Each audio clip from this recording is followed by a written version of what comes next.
can do this whole room.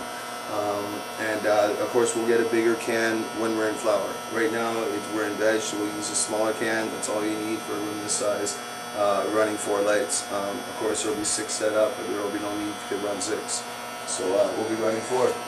And of course having your legal paperwork up, where your address, you know, you're not showing people, but you have your legal paperwork again, where the police like to say it's not in plain sight. It's in plain sight. This is exactly, you know, it was up here before. You can see the pink tape still here where they took it out. But all said, make sure your legal paperwork's up, and then your gauges. Now my gauges are set up at the height of my lights, so I get a general idea of what the temperature is in the room. There's another temperature that I would put on for my actual plants. With the plants down below, you actually use, as we showed you in other movies and other rooms, how to use the temperature gauges. Making sure that you got your gauges down. Like basically right now we're allowing the room to heat up.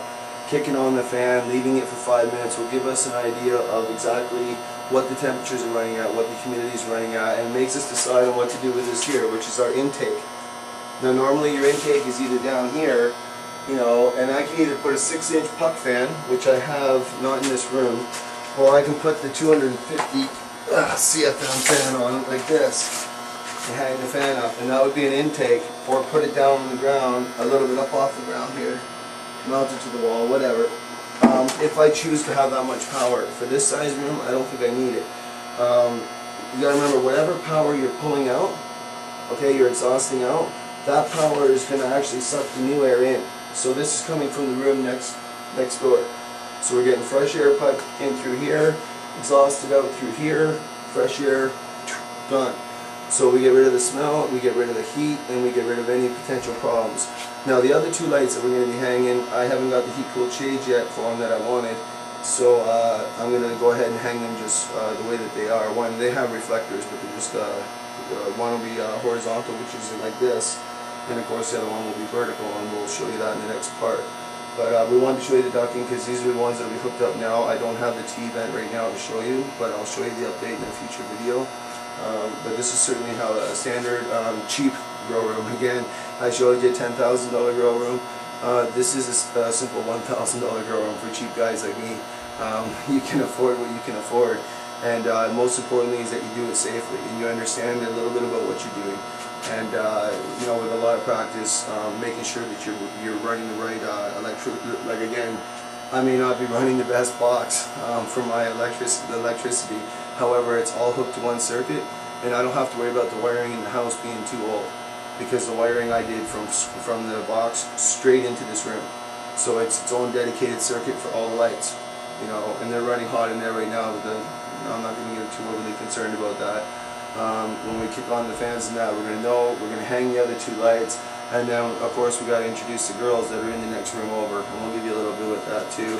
That's the room that's incomplete, because this is actually my office, like I said in the beginning. So this is supposed to be where my computer and stuff is. So I've done everything I can to not do any sort of changes or alterations to the room. Really, this is just a makeshift room. You can see there's a regular light up here. That's actually on right now, because before we didn't have any light. So that's up there. It's just to give you an idea that this is just as easy, that this can be taken down in 30 minutes, it can be put up in 30 minutes. The most important thing is that you have that dedicated wiring.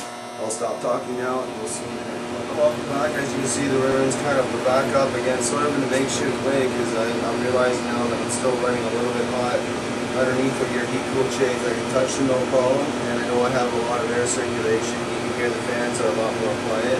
But we've also hooked up a dimmer switch up here, so you can actually turn your fans off or up. In this case, I'm going to turn it right off so you can actually hear me.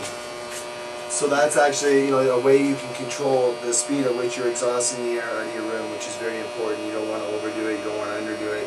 That's where you're understanding the relative humidity in your room, your RH readings, your temperature gauge, very important. Like right now the room's at 50% humidity, because really I haven't had the fans on, and we brought dirt in and some young kids there that are going to be nice big adults, and they're going to go in these bigger pots once the transplanting's done. But anyway, the Yeah, what do we got here? Three of the 6 are up, and the other 3 will be going up at a later time. So for now, this is really making room. This is what it fundamentally comes down to. Clearly, I'm not going to be running these lights. There's a 1000 watt here, a 600 watt here. They're both high pressure sodium bulbs, not very good for vegetative growth. So for that reason, I put them under 600 cross spectrum, which has HPS and metal halide combined.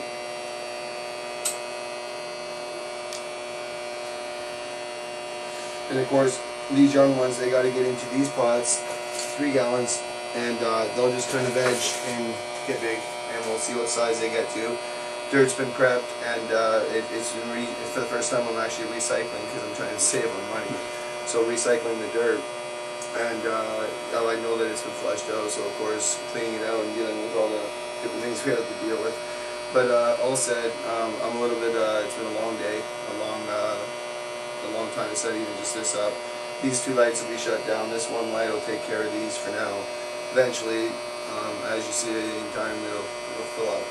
But one other thing I came across here that a friend brought me was a hemp seed, they call it, and apparently it's ginseng, and it actually has it's hemp seed extract, and whether this is still going to be available after Bill C-51, huge questions.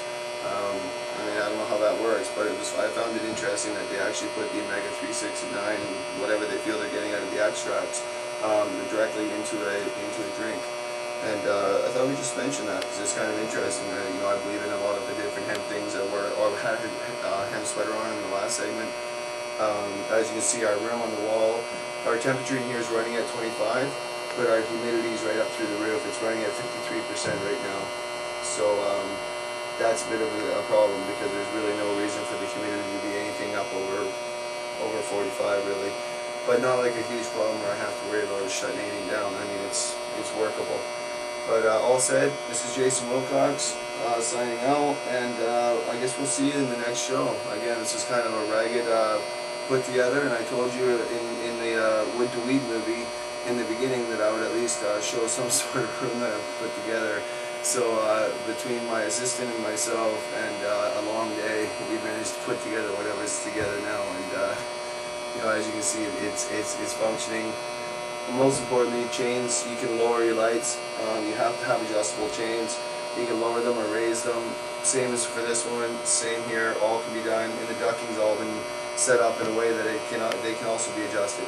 So that having that ability so that I can lower them down if I wanted to, this could actually probably come down a bit. I'm not worried about that right now. I'm worried about getting the transplant done. So we just wanted to show this to you and show the dimmer switch. And again, it's a key ingredient to keeping your humidity and stuff just where you want it, and not overpowering your room.